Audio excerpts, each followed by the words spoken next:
نمیرہ کی شادی کے لیے سب مہمانوں کو لاہور بلایا گیا تھا۔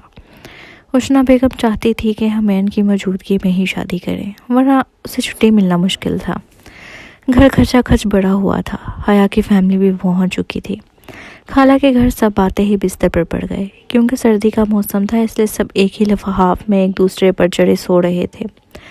گھر کافی بڑا تھا، سب فیملیز کو ایک ایک کمرہ دے دیا گیا تاکہ کسی کو کوئی پریشانی نہ ہو۔ شام تک سب سو کر اٹھے، پھر چائے کا دور چلا اور ڈھولک پر سب نے تجربے شروع کیے۔ بنوں کی سہیلی ریشم کی ڈوری، چھپ چھپ کے شرمائے دیکھے چوری چوری۔ بے سری آواز میں سب ڈھول پیٹ رہے تھے اور سب بڑے ڈھول کی درگت بندے دیکھ کر پیٹ پکڑے ہنس کر لوٹ پوٹ ہو رہے تھے۔ حیا الگ بیٹھی ہوئی تھی، پھر سے اس کی طبیعت خراب ہو گئی تھی، لیکن وہ بھی سب کا پاگل پن چھینا جھپٹی دیکھ کر ہنس سے بنا نہ رہ سکی۔ پھر تھوڑی دیر بعد وہ بڑھتے سر کی وجہ سے باہر لان میں نکل آئی۔ خالہ کا گھر بہت بڑا تھا، حیا نے دیکھ کر صدقے دل سے اس گھر کا حصہ بننے کی خواہش کی۔ اتنے میں گھر میں کار داخل ہوئی۔ اس کی آنکھیں کمزور تھیں اور سر درد کی وجہ سے اس نے اپنی چشمہ اتار کر گلے میں لٹکایا ہوا تھا۔ حیا نے فوراً چشمہ لگایا اور دیکھا، کار کا دروازہ کھلا اور کسی نے ایک لڑکے کے زور سے لات مار کے باہر پھینکا۔ وہ لڑکا ہنستے ہوئے کار کے اندر بیٹھے افراد کو باتیں سنا کر کھڑا ہوا اور کپڑے جھاڑنے لگا۔ پھر اسی دروازے سے دوسرا لڑکا نکلا اور پھر ایک کار کے آگے کے دونوں دروازے ایک ساتھ کھلے، جس میں 2 لڑکے نکلے اور پیچھے سے 3، ایک وہ جس کو دھکا دے کر نکالا گیا تھا۔ اس کے علاوہ 2 اور نکلے۔ ڈرائیونگ سیٹ سے نکلنے والے لڑکے کو حیا پہچان رہی تھی، اندھیرے کی وجہ سے شکل واضح نہیں ہو رہی تھی۔ واہ، یہاں تو شادی کے ہنگامے عروج پر ہیں۔ اندر سے گانوں کی آتی آواز پر ایک لڑکے نے تبصرہ کیا۔ ان میں سے کسی بھی نظر اب تک حیا پہ نہیں پڑی تھی، وہ اپنا سامان ڈگی سے نکال رہے تھے۔ ہاں، آج نانی والوں کے آنے کا تھا، آئی تھنک آ گئے ہیں۔ یہ آواز حیا نے چونک کر سر اٹھایا۔ وہ غور سے کار کی طرف دیکھنے لگی۔ یہ آواز وہ کبھی نہیں بھول سکتی۔ تھوڑی دیر بعد 4 لڑکے آگے بڑھے اور 5واں ان میں ہمین تھا۔ آگے بڑھنے پر وہ سب کے چہرے واضح ہو گئے۔ یہ سب ہمین کے فرینڈز تھے، نیوی کے ساتھی۔ حیا انہیں تصویروں میں دیکھ چکی تھی۔ وہ چونکہ لان میں کھڑی تھی اور اندر جانے کا راستہ وہیں سے تھا، اس لیے سب اس طرف آ رہے تھے۔ سب سے پہلے زین کی نظر اس پر پڑی۔ لیمن کلر کی شرٹ ذرا سی گھٹنوں سے اوپر، اس کے نیچے وائٹ ٹائٹ اور وائٹ ہی شال اوڑے، جس پر سندھی سٹائل میں شیشے لگے تھے اور کڑھائی تھی۔ شال کو اپنے گرد لپیٹے ہوئے، بالوں کو پونی بنا کر دائیں کندھے پر ڈالا ہوا تھا۔ چشمہ لگائے وہ اپنی طرف بڑھتے ان 5 لڑکوں کو دیکھ رہی تھی اور اسی طرح دیکھتے وہ بہت کیوٹ لگ رہی تھی۔ زین کے متوجہ کرنے پر ہمین نے بھی حیا کو دیکھ لیا تھا اور اب وہ حیا کے پاس آ رہا تھا اور اس کے پیچھے اس کے دوست۔ السلام علیکم حیا، کیا حال ہے؟ اس نے کہتے ہوئے گرم جوشی سے ہاتھ بڑھایا، جسے حیا نے ہچکچاتے ہوئے تھام لیا۔ اللہ کا شکر ہے، تم کیسے ہو؟ میں بھی ٹھیک، کب آئی؟ اس کے دوست ان کی تمام باتیں تابیداری سے کھڑے سن رہے تھے۔ ماں زین کی زبان میں خوشی ہوئی۔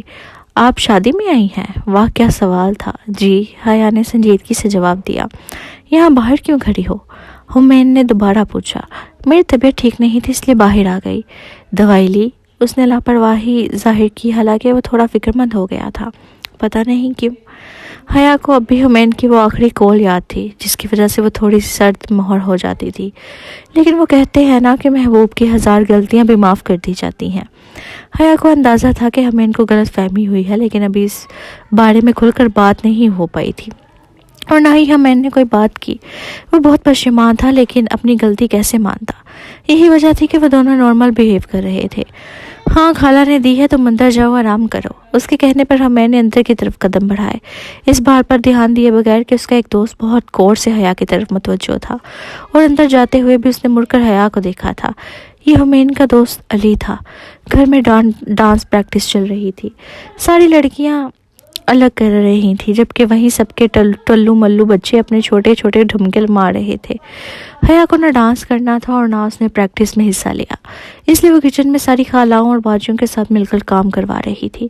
اتنے میں خالہ نے چائے اور ڈرائی فروٹس ٹرے میں رکھ کر حیا کو دیے کہ وہ لڑکوں میں سرو کر آئے۔ چونکہ لڑکوں میں سارے حیا کے کزنز تھے، اس لیے وہ باہر لاؤنج میں ٹرالی لے آئی، جہاں سارے لڑکے براجمان تھے۔ بڑے بزرگ باہر کام دیکھ رہے تھے، جبکہ لڑکے ابھی آ کر بیٹھے تھے۔ عزیر، حیا نے عزیر کو آواز دی، جو شور کی وجہ سے اس تک نہ پہنچ سکی۔ عزیر، اب تھوڑا چلا کر اس نے آواز دی تو سب اس کی طرف متوجہ ہوئے، تو حیا تھوڑی کنفیوز ہو گئی۔ ہاں، کیا ہوا؟ عزیر کے پوچھنے پر اس نے ٹرالی تھوڑی آگے بڑھائی۔ یہ خالہ نے بھیجے ہیں سب کے لیے۔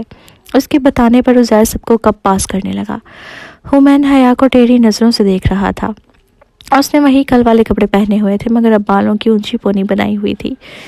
میرون سویٹر پہنے، وائٹ دوپٹہ کندھے پر ڈال رکھا تھا، صاف شفاف چہرہ میک اپ سے پاک، چشمہ لگائے وہ بہت کیوٹ ہو گئی تھی، یا حمین کو لگتی تھی۔ چشمہ اس پر سوٹ کرتا ہے، اس نے سوچا اور چائے پینے لگا۔ اتنے میں علی کی آواز ابھری، جس پر حمین نے چونک کر اسے دیکھا، جو اسی جگہ کو دیکھ رہا تھا جہاں حیا کھڑی تھی۔ آواز دھیمی تھی لیکن برابر بیٹھے حمین کو صاف سنائی دی۔ سارے لڑکے ڈانس کرنے کے لیے کھڑے ہو گئے تھے، لیکن اس کے ذہن میں علی کی آواز گھوم رہی تھی، شی از سو کیوٹ، آئی لائک ہر۔ آج مایو تھی، چونکہ مایو کا انتظام گھر کے لون میں تھا، اس لیے ہر طرف افراتفری مچی ہوئی تھی۔ کسی کا جھمکا غائب، کسی کا دوپٹہ، کسی کے کپڑے پریس نہیں تھے۔ اوپر سے گانوں کی آواز اور لڑکوں کا ہلا گلا اس قدر کان پڑی آواز سنائی نہ دے۔ عباس خالو کے غصہ ہونے پر تیار ہوئے افراد لون میں گئے، تھوڑی جگہ بنی تو حیا کو بھی تیار ہونے کا موقع ملا۔ قد کم ہونے کی وجہ سے اسے پیچھے سے دیکھنے میں مشکل ہو رہی تھی، کیونکہ سب لمبی لڑکیاں آئینے سے چپکی ہوئی تھیں۔ حیا کو اتنا اچھل اچھل کر تیار ہوتا دیکھ کر عبیرہ باجی نے ایک کمرے کی طرف اشارہ کر کے کہا کہ وہاں کوئی نہیں ہے تو وہاں چلی جاؤ۔ حیا اپنا سامان لیے کمرے میں آئی، وہاں بہت سکون تھا، جیسے ابھی ہیٹر بند کیا گیا ہو۔ اس نے واش روم میں کپڑے چینج کیے، باہر آئی تو کمرہ پورا واضح ہوا۔ یہ حمین کا کمرہ تھا۔ بائیں دیوار کے ساتھ الماری اور ڈریسنگ ٹیبل پر رکھی ہوئی چیزیں، اور دائیں دیوار پر حمین کی چاپچا تصویریں لگی تھیں۔ دروازے کے ساتھ بیڈ تھا جس کے اوپر گھوڑے کی پینٹنگ لگی تھی۔ کمرہ بہت سادہ مگر پرسکون تھا۔ اس نے تفصیل سے جائزہ لیا، پھر ایک دم اسے ہوش آیا۔ مہمان آنے والے تھے اور اس نے اب تک صرف ڈریس پہنا تھا۔ جلدی جلدی میک اپ کیا، سائڈ کی مانگ نکال کر چوٹیاں بنائی اور کندھے پر چھوڑ دی۔ دوسرے کندھے پر دوپٹہ ڈالا، ہیل پہنی اور 10 منٹ میں وہ تیار تھی۔ وہ آگے پیچھے سائڈ سے اپنے آپ کو دیکھ رہی تھی کہ اچانک دروازہ کھلا اور حمین داخل ہوا۔ کمرے میں آتے ہی میک اپ کی خوشبو اس کے ناک سے ٹکرائی۔ کمرے کی لائٹ کس نے جلائی؟ سوچتے ہوئے وہ آگے بڑھا تو سامنے حیا کھڑی تھی۔ وہ جھک کر چھوٹے سے بیگ میں کچھ ڈھونڈ رہی تھی۔ اسے ابھی تک حمین کی آمد کا علم نہیں ہوا تھا، کمرے میں کارپیٹ بچھا ہونے کے سبب۔ حمین کھنکھارا تو اچانک آواز سے وہ خوف سے مڑی اور فروغ سے الجھ کر دھم سے زمین پر منہ کے بل گری۔ وہ اسے گرتا دیکھ کر اچانک آگے بڑھا، مگر تب تک وہ گر چکی تھی۔ حیا سیدھی ہو کے بیٹھی تو حمین بھی اس کے پاس گھٹنے موڑ کے بیٹھ گیا۔ سوری۔ اس کے سوری کہنے پر حیا نے غصے سے سر اٹھایا، چہرہ لال پیلا ہو رہا تھا۔ حمین سے اپنی ہنسی کنٹرول کرنا مشکل ہو گیا، وہ کہکا مار کے ہنس پڑا۔ حیا تھوڑی دیر اسے ہنستے دیکھتی رہی، پھر فروغ سمیٹ کر اٹھنے لگی تو اس نے ہاتھ پکڑ کر دوبارہ بٹھا لیا اور خود بھی ایزی ہو کر بیٹھ گیا، دونوں ہاتھ گھٹنوں کے گرد لپیٹے۔ زیادہ لگی؟ اس نے پوچھا۔ نہیں، کارپیٹ تھا، بچت ہو گئی، ورنہ ناک سو جانی تھی آج۔ اس نے خفگی سے اسے دیکھا جو اسے ہی دیکھ رہا تھا۔ اچھی لگ رہی ہو، حمین نے مسکرا کر کہا تو حیا نے چونک کر اس کی طرف دیکھا، لیکن اسے وہاں صرف شرارت نظر آئی اور کچھ نہیں۔ ناک چڑھا کر اسے نظر انداز کیے کھڑی ہوئی تو آئینے میں پوری کی پوری نظر آ رہی تھی۔ اس کے پیچھے حمین بھی ہاتھ جھاڑتا ہوا کھڑا ہوا۔ وہ دونوں ایک ساتھ کھڑے بہت خوبصورت لگ رہے تھے۔ حیا نے بلیک اور گولڈن کنٹراسٹ میں فراک پہنی تھی، جبکہ حمین نے بلیک شلوار سوٹ پہنا تھا۔ اس کے اس طرح پیچھے کھڑے ہونے پر اس کا دل ایک باڑ کی دھڑکا۔ وہ بیگ سے جویلری نکال کر پہننے لگی۔ حمین تب بھی اس کے پیچھے کھڑا تھا۔ ہیل پہننے کے بعد وہ اس کے کندھے سے اوپر آ رہی تھی۔ وہ آئینے میں دیکھنے سے گریز کر رہی تھی، اسے باہر جانا تھا اور حمین بالکل پیچھے کھڑا تھا۔ اگر وہ ذرا سی بھی مڑتی تو اس سے ٹکرا جاتی۔ اس نے آئینے میں دیکھتے اسے مخاطب کیا، مجھے باہر جانا ہے۔ ہاں تو جاؤ، تم پیچھے سے ہٹو تو، حیا نے جھنجھلا کر کہا تو وہ سائڈ پر ہو گیا۔ حیا باہر جانے لگی تو پھر اس نے مڑ کر نہ دیکھا۔ اس کے باہر جاتے ہی وہ سخت پریشان ہو گیا تھا۔ اسے حیا سے شادی نہیں کرنی تھی، تو یہ سب کیا ہو رہا ہے؟ نہیں، وہ میری کزن ہے اینڈ دیٹس اٹ۔ اس نے جیسے اپنے آپ کو تسلی دی تھی۔ اب جب وہ باہر آیا تو وہی پہلے والا حمین بن چکا تھا جو صرف حیا کے لیے مخصوص تھا۔ مایوں کا فنکشن بہت زبردست رہا، سب نے بہت مزہ کیا تھا، بچوں نے، لڑکیوں نے، سب نے ڈانس کیا۔ حمین اور اس کے دوست اور عبید اور عزیر نے بھی بھنگڑے اور لوٹیاں ڈالی۔ رات کے 3 بجے سب کو آرام کرنے کا خیال آیا تو سب بزرگ حضرات اندر چلے گئے اور سب لڑکوں نے پہلے سامان سمیٹا، پھر سبھی گھاس پر بیٹھ گئے اور جس کو لیٹنا تھا وہ لیٹ گیا۔ حیا، روائبہ، زائرہ اور عبیرہ باجی اور حمین کی کالج فیلوز بھی وہیں تھے۔ سر روائبہ، آپ کیا پڑھ رہی ہیں؟ یہ حمین کی دوست عائشہ تھی جو سب سے انٹرویو لے رہی تھی۔ میں نے ابھی کالج جوائن کیا ہے۔ گریٹ۔ اور حیا، عائشہ نے اب اسے پوچھا۔ سب اسی طرف متوجہ تھے، وہ تھوڑا کنفیوز ہو گئی۔ میں نے میٹرک کیا ہوا ہے اور اب عالمہ کا کورس کر رہی ہوں۔ حیا نے جھجک کر بتایا تو سب نے باجماعت ماشاء اللہ کہا۔ اچھا تبھی تم ڈانس نہیں کر رہی تھی؟ یہ حمین کی دوست عشا تھی جس نے منہ بنا کے کہا۔ نہیں، صرف عالمہ کی وجہ سے نہیں، میں ویسے بھی ڈانس نہیں کرتی۔ اس نے اس کے لہجے کو اگنور کر کے کہا۔ او اچھا، تم تو پردہ کرتی نہیں ہو، اگر ڈانس بھی کر لیتی تو کوئی حرج نہیں تھا۔ ویسے ایک اور اعتراض، میں ہمیشہ ایسی نہیں تھی، میں بھی ڈانس کرتی تھی، گانے گاتی تھی، پینٹ شرٹ پہننا، یہ سب کیا ہے میں نے، مگر صرف میٹرک تک۔ اس کے بعد بڑی ہوئی تو پینٹ شرٹ امی نے منع کر دیا، لیکن لانگ شرٹ کے ساتھ ٹائٹ اب بھی پہنتی ہوں۔ پھر میں مدرسے لگی تو ٹی وی دیکھنا چھوڑ دیا، پھر آہستہ آہستہ نمازوں کی پابندی ہوتی گئی، قرآن کریم کا معمول بنا۔ اب سوائے گانے سننے کے اور کچھ نہیں کرتی۔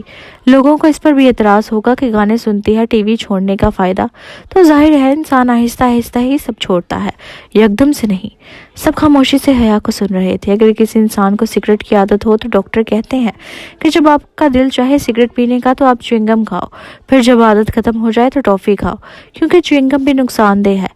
اس طرح میں بھی سب آہستہ آہستہ چھوڑ رہی ہوں۔ انسان ہوں، فرشتہ تو نہیں کہ بالکل پاک صاف ہو جاؤں، اور جب اللہ توفیق دیں گے تو وہ بھی کروں گی، اور یہ صرف مجھ پر ہی نہیں، آپ پہ بھی فرض ہے۔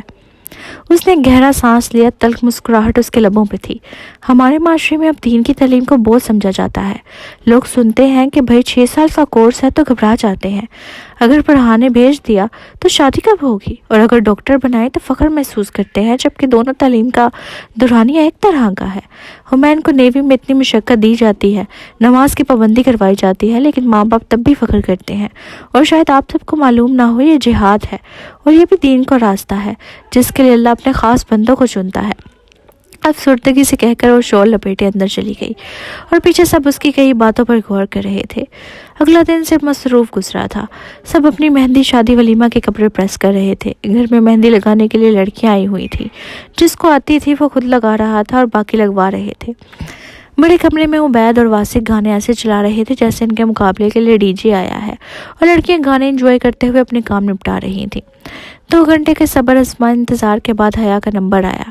ابھی اس نے پہلی شرٹ پریس کرنا شروع ہی کی تھی کہ حمین پینٹ اور بنیان پہنے ہاتھ میں شرٹ لیے استری کروانے والے کو ڈھونڈ رہا تھا۔ حمین کی حیا پر نظر نہیں پڑی تھی، اس لیے وہ آوازیں دیتا پھر رہا تھا، کوئی اللہ کا نیک بندہ شرٹ پریس کر دو۔ اس کے کہنے پر سب نے اپنی مہندی والے ہاتھ اونچے کر کے دکھائے، اور بعض نے تو ہری جھنڈی ہی دکھا دی۔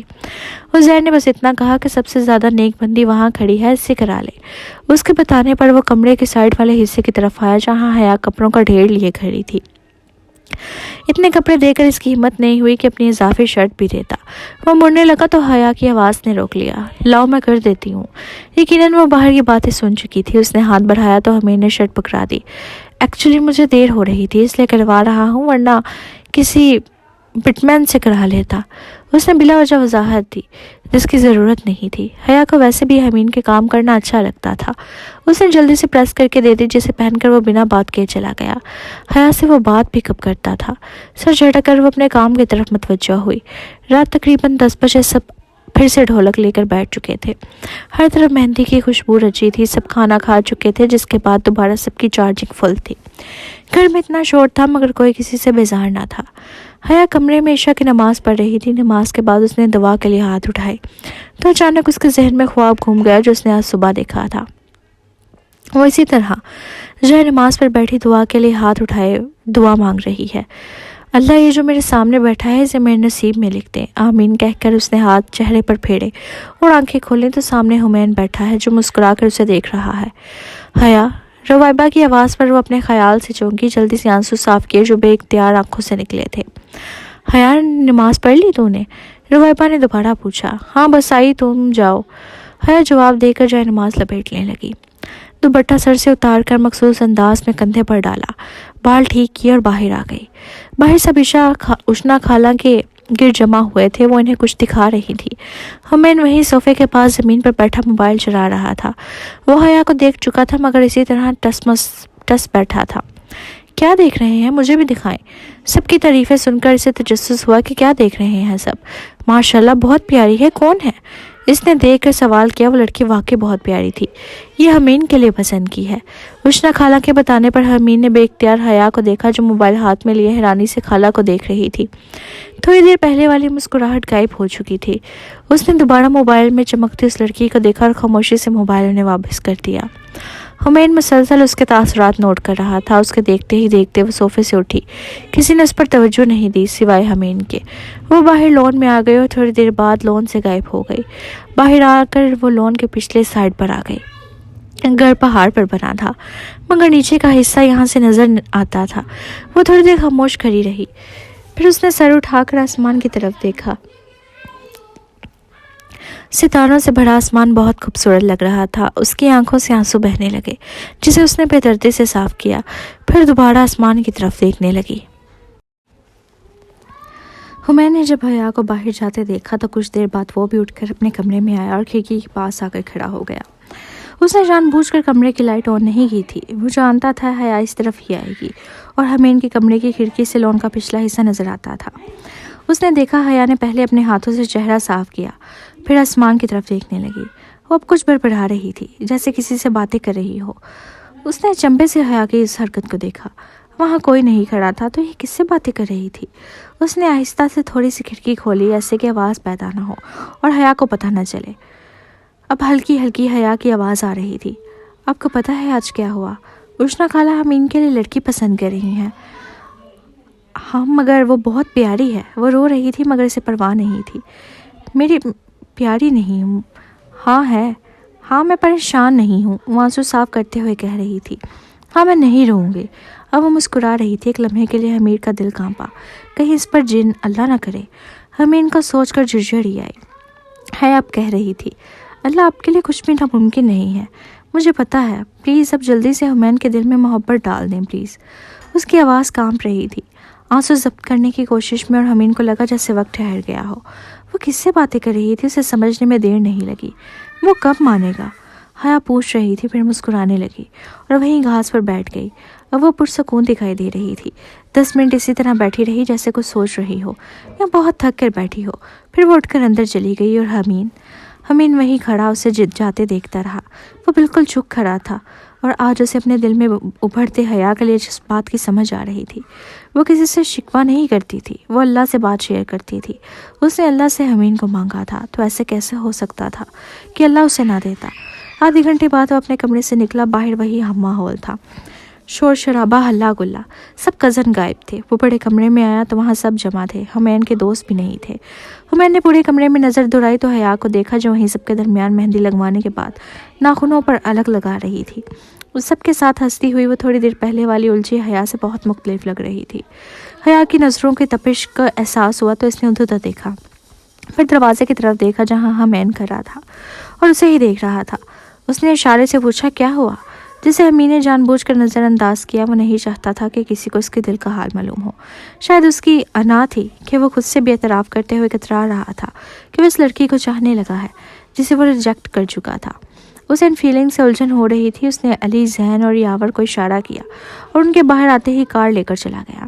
حمید تجھے ایک بات بتائیں؟ زین نے علی کو آنکھ مارتے ہوئے کہا۔ ہاں بولو۔ وہ بیزاری سے کار ڈرائیو کر رہا تھا۔ وہ جو تیری کزن ہے نا حیا؟